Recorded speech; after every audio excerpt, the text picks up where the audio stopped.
નમસ્કાર મિત્રો, આજે આપણી સાથે જોડાયા છે youth motivation speaker Ashok Gujjar sir. Sir, Vav Tharad જિલ્લામાં પ્રથમ વખત આવ્યા છો. રાઈટ.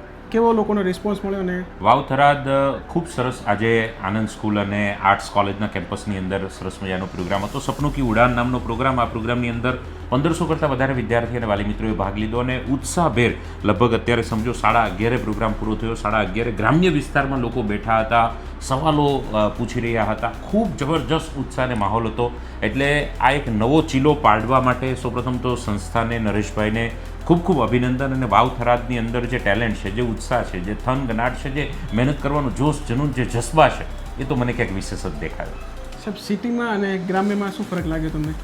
સિટી અને ગ્રામ્યની અંદર એક વસ્તુનો ફરક જો કેવો હોય તો ભાવનો ફરક છે. અહીંયા લોકો કદાચ વ્યક્ત કરવાની કૌશલ્ય ઓછું હોય ગ્રામ્ય લેવલ પર, પણ ભાવ ખૂબ સારો હોય. શહેરોમાં વ્યક્તતા ખૂબ સારી રીતે થતી હોય, પણ આર્ટિફિશિયલનેસ વધારે હોય.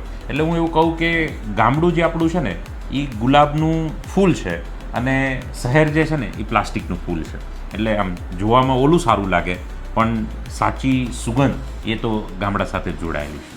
થેન્ક યુ, ખૂબ ખૂબ આભાર સર. Thank you.